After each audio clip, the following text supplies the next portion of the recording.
안녕하셨습니까? 김선생의 서울 이야기를 진행하는 강사 김효입니다. 이번 시간에는 서울에 소금 마을이 있다라는 제목으로 이야기를 나눠보도록 하겠습니다. 자, 하얀 눈이 쌓여 있는 것처럼 이렇게 가득 쌓여 있는 이 소금이 서울에서 직접 생산되는 염전이 있는 것은 아닙니다만 바로 이 소금 염자가 붙은 마을이 있으니 강서구 염창동을 먼저 들을 수가 있겠습니다. 바로 이 염창동은 위치적으로 서해안의 소금이 서울로 운반해 들어올 때 소금 창고가 있었던 지역이라서 이 창고, 소금 창고라는 의미의 염창동이 오늘날 지명으로 남게 된 것이고요. 또 마포구 염리동이 있는데 소금 마을이 있는데 이 염리동의 경우는 이 지역에도 소금 창고가 있어서 소금 장수들이 이 동네에 많이 살아서 오늘날 염리동이라고 하는 지명으로 남게 되었다라고 보시면 되겠습니다.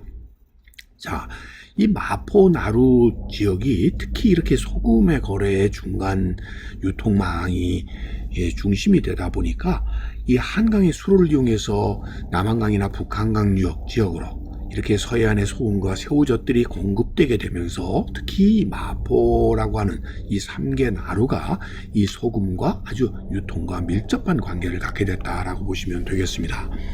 자, 지금은 없어져서 경의선 숲길로 바뀌어버린 용산역에서부터 출발해서 효창역, 동막역, 서강역을 거쳐서 세교리로 이어졌던 지금의 이 홍대 지역으로 이어졌었던 이 역 중에 경의선 중에 동막역이라는 게 있는데 바로 이곳이 오늘날 마포구 염리동 지역이 되겠습니다.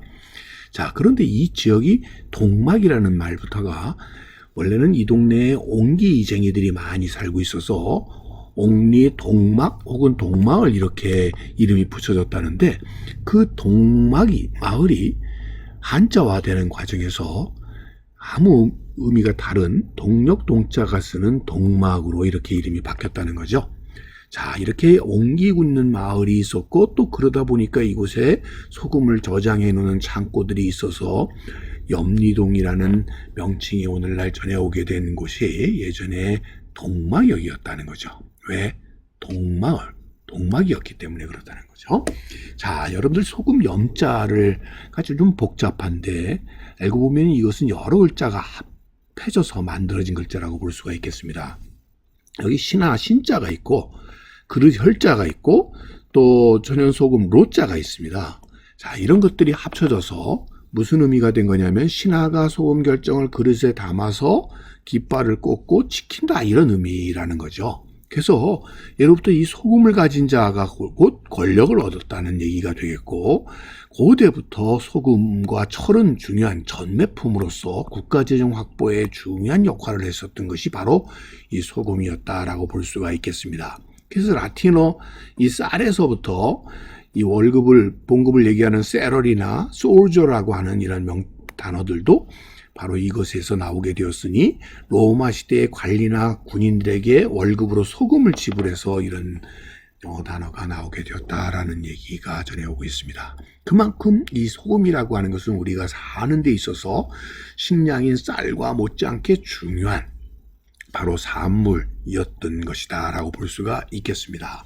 그런데 이 소금을 이렇게 우리가 아무 데서나 구할 수 있는 것이 아니라 소금의 산지가 이렇게 한정되어 있었던 것이죠. 그래서 주로 이 바닷가에서는 소금을 이 바닷물로부터 얻었으니 우리나라의 전통적인 소금 제조 방법은 소위 자연 방식을 사용했습니다. 함수통이라고 해서 이 바닷가 갯벌에서 보다 농도가 짙은 소금 함량이 높은 이런 소금물을 받아가지고 이를 끓인 거죠. 이런 방식으로 만들어졌었던 것이 바로 이 자염이 되겠습니다. 자염은 이 바닷가 갯벌에서 얻을 수 있는 많은 필수 아미노산이 함유가 되어 있어서 몸에 좋은 이런 소금이긴 하지만 이것을 생산하는 데에는 많은 땔감이 필요했기 때문에 쉽게 만들기 어려웠던 것에 비해서 오늘날 우리가 얻고 있는 대표적인 방식은 천일염이죠. 햇볕에 의해서 바닷물을 증발시키는 방법이 되겠는데요. 염전이라고 하는 소금밭에 물을 이렇게 끌어들여서 이것을 햇볕에 의해서 말려나가고 소금의 결정체들이 이렇게 모아서 결국은 소금을 제조하는 방식은 대한제국 시절부터 일제강점기에 이렇게 많이 만들어지게 되었으니 경기도 남양만 지역의 지도를 보게 되면 1922년도의 지도에서는 나타나지 않던 곳이 지금 이곳이 바로 많은 염전들이 이렇게 만들어졌다는 것을 알 수가 있겠고요. 이 바닷가 지역에 바스리 일구스시 결국 이런 많은 연전들을 통해서 소금이 생산되었다라는 것을 알 수가 있겠습니다. 오늘날은 이제는 이 남양만 일대에 자동차 시험장들이 들어서면서 염전 자체가 결국 없어져 버리게 되었습니다만 이렇게 전통적인 자염의 방식에 거쳐서 천일의 방식이 일제강점기에 특히 서해안 지역에 많은 염전을 만들게 되었다라고 보시면 되겠습니다. 자, 그 대표적인 예가 인천 주안염전 같은 경우들이 되겠고요. 이런 드넓은 염전에서 다량의 천일염이라고 하는 소금이 생산이 되었었던 것이죠. 자, 이 소금의 경우는 서해안 바닷가에서 생산이 되어가지고 배에 실려서 결국 소비지인 서울로 이렇게 유입되는 것이 일반적이었고 그때 중요한 수운로에 해당이 되었었던 것이 바로 이 한강이 되겠죠. 그래서 그 거점이 되게 된 것이 오늘날의 이 마포 삼계나루가 되겠으니 그 한강의 하구에 있는 강화도 쪽으로부터 시작을 해서 이것이 오늘날의 행주산상을 거쳐서 염창동을 거쳐서 선유도를 거쳐서 밤섬을 거쳐서 이렇게 들어오는 그런 배를 흔히 시선배라고 불렸고 이 시선배가 밀물이 들 때 많은 이런 소금이나 아니면 생선, 쌀 등을 가지고 이렇게 내륙으로 들어와서 마포 지역이 그래서 소금 유통의 중요한 거점이 될 수 있었다라고 볼 수가 있겠습니다.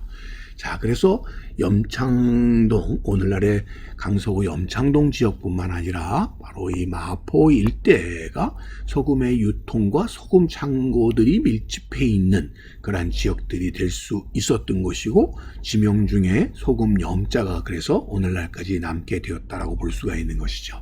자, 마포구 염리동 지역 가보면 지금도 그래서 그 당시에 소금이 유통되던 루트를 따라서 소금길이 이렇게 하나의 걷는 길로 이렇게 복원이 될 수 있었던 것도 바로 이 지역이 그만큼 전통적으로 소금의 유통에 중요한 경로였기 때문에 그러하다라고 보시면 되겠습니다.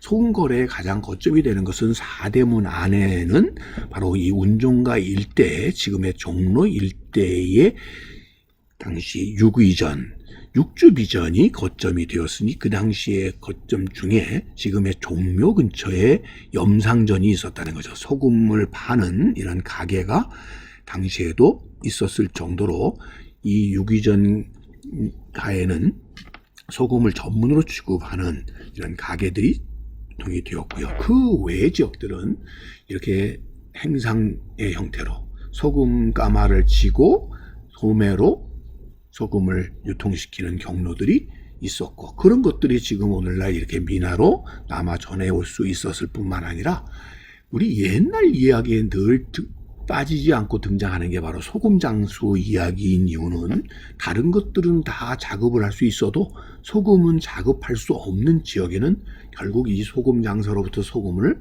구입할 수밖에 없었기 때문에 그러한 것이 아닐까 싶습니다. 염전 하나 없었던 서울에 바로 이 소금 염자를 쓰는 소금 마을이 있을 수 있었던 이유도 바로 이러한 유통을 통해서 이루어졌었던 소금 창고가 있었기 때문에 그러하다라고 보시면 되겠습니다. 자, 오늘은 서울의 소금 염자를 쓰는 마을에 대해서 꽃밭을 가꾸는 김 선생이 말씀드렸습니다.